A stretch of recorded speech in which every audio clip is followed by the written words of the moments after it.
Hey everyone, this is Leanne from Of Love and Shiplap and the founder of Sublimation graphics and tutorials on Facebook and YouTube. Please be sure to subscribe to our YouTube channel so you never miss out on any of our tutorials. Tonight we're starting a new series called 20-Minute Sublimation Designs. This is a design or a design technique that you can do in under 20 minutes using resources from Creative Fabrica. Creative Fabrica is my favorite resource site because they have a very generous commercial terms of use that allows you to make your own digital files and files that you plan to print on products with their plethora of clipart elements, fonts, digital papers, and so much more. The membership to Creative Fabrica is my favorite and the only one that I have specifically for fonts and digital papers. That's like the number one things that I actually download in droves from their website. I find endless uses for them and great ways to enhance my design, and I never have to worry about being nickel and dimed for the costs of individual fonts or other element resources. We're going to be using Affinity Designer today, and if you enjoy learning this little glimpse into using the software, then be sure and check out the Affinity Designer Digital Graphic Design Masterclass for Sublimation. That is our 100-hour video course. It is in-depth, perfect for beginners. It teaches you everything there is to know about utilizing the software, creating your own clipart elements, and compiling designs and more. There is one-on-one email support provided throughout the course, as well as interactive design challenges and opportunities to win prizes. You can find the links for that course as well as all of the resources we are using today in the video description. And if you do sign up for the course, don't forget to use the code SUBTHAT to save $30. We're going to be making this design that you see on the screen utilizing two fonts from Creative Fabrica and this cute little gnome clipart element. This is just an idea of something that you could put together. One of the fonts that we're using is a freebie of the week this week, so you can snag that for the next 7 days. And if you happen to catch this video after that, be sure to follow the link anyways, where you may be able to get it for a discounted price or included in your membership if you choose to sign up. Let's go ahead and get started. I'm using Affinity Designer on a Windows laptop. Keep in mind that my interface has been set up how I would like it, so yours may look a little bit different. We're going to start by opening up a new document, go to File, and then New. I already have a preset that I call T-shirt standard, which is just my general rectangle size that I use for anything I want to be a rectangle shaped design. If you want to add presets, just hit that little plus sign after you set your settings over here and it will add it to your preset. You can right click to rename it. We want to make sure always when we are working with sublimation that our color format is set to RGB/8. Again, that's only for sublimation, not any other type of printing. And that our color profile is set to sRGB IEC 61966-2.1. Now, if you're using a Mac, you may find better color accuracy using the older profile, which is Adobe RGB 1998. Both of those are your preferred option. Keep in mind that your document color profile has nothing to do with the ICC profile for your sublimation printer. Those are two separate things. These are the settings you want to have set up. We're going to choose transparent background, and when we're ready, hit create. This is going to be fairly quick and easy to assemble. The first thing that we want to do is import our gnome. So I'm going to go to File and Place, and then I'm going to choose this gnome that I downloaded from Creative Fabrica. I really like this guy with the heart, so that's the one I'm going to select for this project. You can one-click on your workspace to add it, and then simply grab that corner node with your cursor, click and drag to resize it to completely fill the space. Now I'm going to have this one over to the right, and I do want it to fill the space as much as I possibly can. I noticed that this clip art looks a little softer and I would like to enhance the colors just a bit. So with that layer selected in my layers panel, I'm going to click on the half filled circle for our adjustments panel, and I'm going to choose brightness and contrast. Here I'm going to decrease the brightness just a little bit, and I'm going to increase the contrast. And we're just going to get a deeper saturation of colors by doing that, and I'm much happier with that result. You can click this little X to go ahead and close that out. Now, I would like to have a color palette for my font that matches the clipart element itself, and we can create that by having our swatches panel selected and then selecting this lined icon. This is your panel menu icon. So click on that and choose Create Palette from Document. And I'm going to choose Add Document Palette to create a color palette from what's currently on my document, which is my Gnome clipart, and it will only add it to this design. It will not add this to every design I open. You'll see that underneath your drop down once it is added. Next, let's add our text. I am going to select my artistic text tool, click and drag to get a cursor started, and I plan on having this say Home of the Brave. So I'm going to start with the word brave. I want to highlight that, come up to my font, and I am using that NN America font that is free this week. Now, the first thing I notice is I don't love the spacing in between my letters. So with the whole thing selected, I'm going to click on my character icon, that little A up in my context toolbar. And I'm going to come right over here to tracking. When you hover over it, it'll say tracking. And I'm going to just decrease it. This is going to decrease the space in between my letters. I'm going to decrease it until I'm satisfied. The only thing that I want to adjust is the space just between my R and A. So I'm going to click in between my R and A, and I'm going to increase that space a little bit because those two seemed a little closer than the other. And I'm all set. I can exit out of that character panel. Next, I want to go ahead and resize this to the size I would like it to be and get it in place. I'm envisioning it'll fall somewhere right in here. You make it a little bit smaller. Once I have it in place, I want to right click on it in my document and select Convert to Curves. This is going to give me the ability to change the colors of all of these different segments of my font. You'll notice that it's in a group format. You want to right click on the group and then select Ungroup. And then with your letters selected, you'll notice your Boolean operations are highlighted so that you are able to access those. We're going to then choose Divide. Now this is going to divide each letter out into all of its little pieces that make up the letters. We're going to group them together to make things easier, and it will just take a minute. The first thing you want to do is start by selecting all of your different sections of stars. So I am going to hold down my Shift key, select the first star and the last star, and then select Add. And then I'm going to repeat that for the stars for each letter. All you got to do is look at them in your layers panel and find where they are. They should all be in order. Now you'll notice that you might have a few that are separated like this one because that's the middle of the R or the B. So what you can do there is select the ones, remember to hold the Shift key to get the first one and the last one in a row, and then just hold down Control or Command and select the other two. And then go ahead and click Add. You could choose to do one letter at a time if it's easier for you as well. I'm going to go ahead and select those, and then same thing here, and then Add.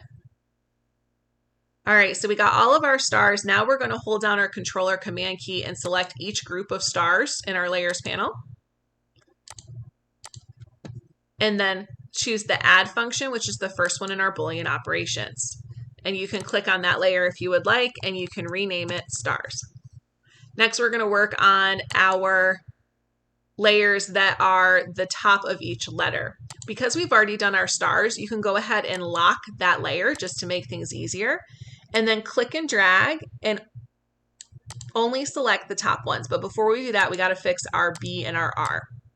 So go ahead and click and drag your first two layers or your first two sections there of your B. So you shouldn't have any of the lines selected, just the top part of the letter.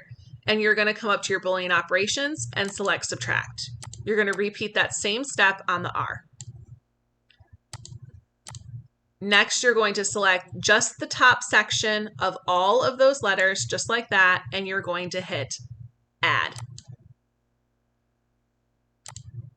Now we're going to repeat the same for each little section here. You can click and drag just to go across there and select them and hit that add function and then do the next row below it, making sure that you're not selecting the ones that are immediately below it. You only want one row at a time, and then select the last ones there. Oops, I got a little too much selected, so let's try that again. There we go, and hit add. It might take you a few times to get this right if you haven't done this before. I'm going to start with the top of my letters. When I select them, I can see that those are the top, and I'm going to color them one of the colors that we pulled from our clip art element. Now I'm thinking I want to go with sort of a navy blue, so let's try that shade of blue. I think it should be a little bit darker. We might need to tweak that in our color panel. So let's come over to our color panel, and I'm going to grab my wheel, and I'm just going to adjust it over until it's a shade of blue that I really am happy with. That one looks pretty good. I'm going to select my next row, and this one I'm going to make red. So I'm going to choose a red from that swatch. That one looks great. The next one I'm going to make blue again. I'm going to choose the blue that's in my recent because that's the blue that we specially picked. And then I will choose the last one there and select red as well. Now I want to go ahead and select my stars layer, unlock that, and this one I'm going to make one of the cream colors from the nose or the hands or the lines in the heart from our flag. Doesn't need to be super yellow. I'm just looking for one that's sort of a soft cream. I'm pretty happy with that. I'm going to go ahead and select all of these layers, and I'm going to right click and group them together. I want to add a little bit of a stroke so they pop. We're going to select the open circle for the stroke, and I'm going to go ahead and choose black from this palette, and then come to my stroke panel and just add a little bit of line weight.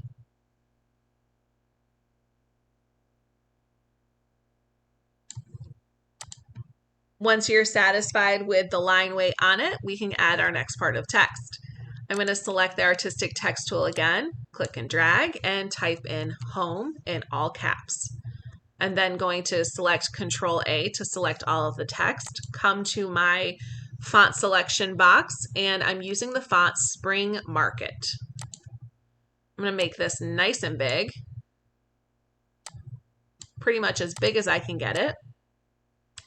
And I want it to be centered with my group, so I can select both of those and come to my alignment box, choose Align Center with Selection Bounds selected, and click Apply. Next, I'm going to take this, and I think I'm going to make this one the same blue that we've been using. So I want to have the filled circle selected, and I'm going to choose that blue. And then I'm going to come to the open circle for the stroke, and I'm going to choose the black. And I'm going to add just a little bit of stroke weight on that so that it can stand out. I want this to say of the, so I'm going to add one more section of text. Click on that artistic text tool, click and drag, of the in all caps, right click to select it. It's automatically going to select the font that we had just been using, which is Spring Market, and that is what I want.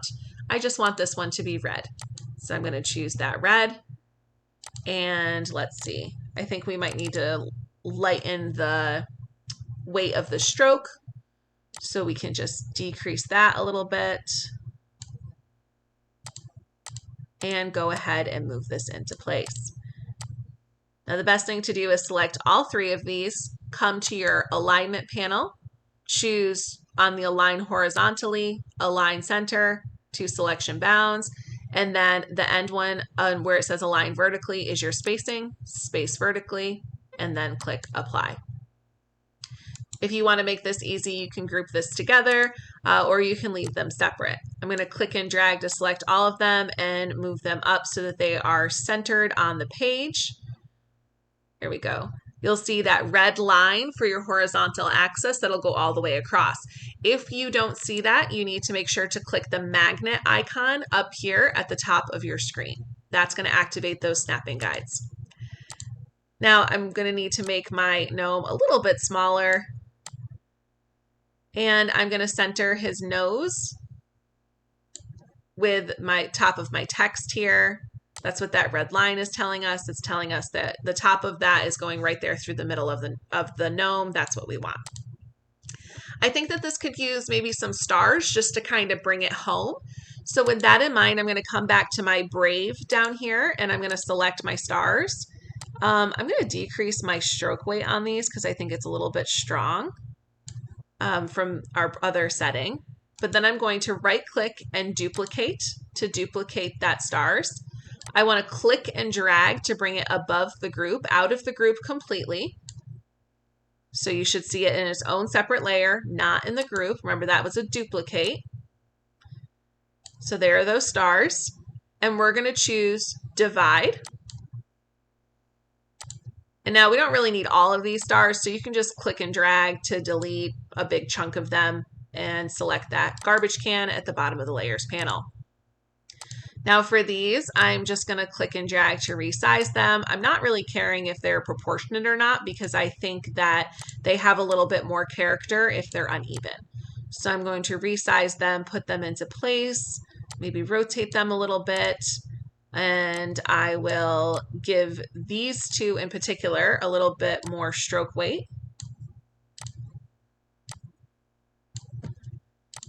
And then I'll go ahead and just add a few more of these around my gnome. I'm going to keep some of them small, make some of them bigger. No real right or wrong way here. You just kind of go with what you feel good about. The goal here is to make this your own.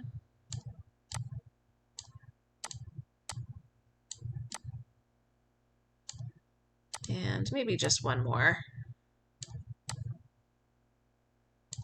I think I need a smaller one in here. Let's maybe make this one bigger. And let's make this one smaller.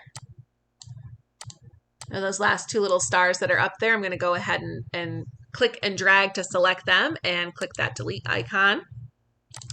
And then for these last stars that are left, let's select all of them by holding down that shift key, selecting the one at the top, the one at the bottom. Oops, we don't want to grab the last two. Sorry about that. All right, you can just click and drag over them to select them since our stars are not in order. And I'm going to increase that stroke weight just a little bit so that it stands out a bit more. And then I'm just going to color two of these to be red and two of these to be blue, and we'll leave the other two the tan color. So I will select the red that we've been using. Make sure that you have the filled circle selected. Select the red, and I think I'll do this one red, and I think I'll do this little one blue, and this big one blue. And just like that, we have created a quick and easy design. I think the only thing I might want to do is just click and drag and select my gnome and my stars, and I'm going to right click and group them. And then I'm just going to move it down just a little bit so that it's centered a little bit better with the text. And I'm visually centering it this time, just my own aesthetics of what I see. We can then click and drag to select all of our layers across the whole document, right click and choose group. Our design is ready for export, and we can also save this file. Make sure to go to File and Save As if you would like to save this file. You can select your download section and you can just name this whatever you would like.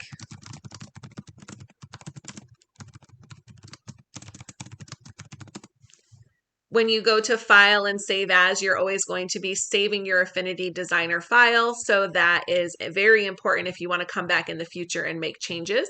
And when you're ready to export, just select that group of layers that you've put together, go to File, Export, and then click on this section where it says Area underneath PNG and choose Selection Only so that you can get rid of any of that dead space around your artwork, and click Export.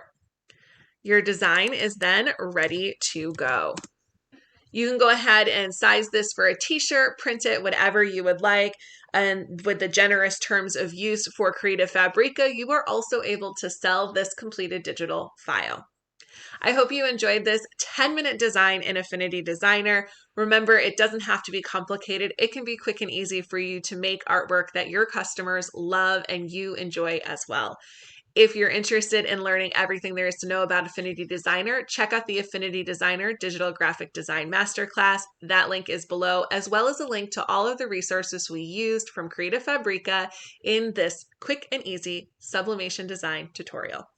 Thank you so much for joining us and have a great rest of your day.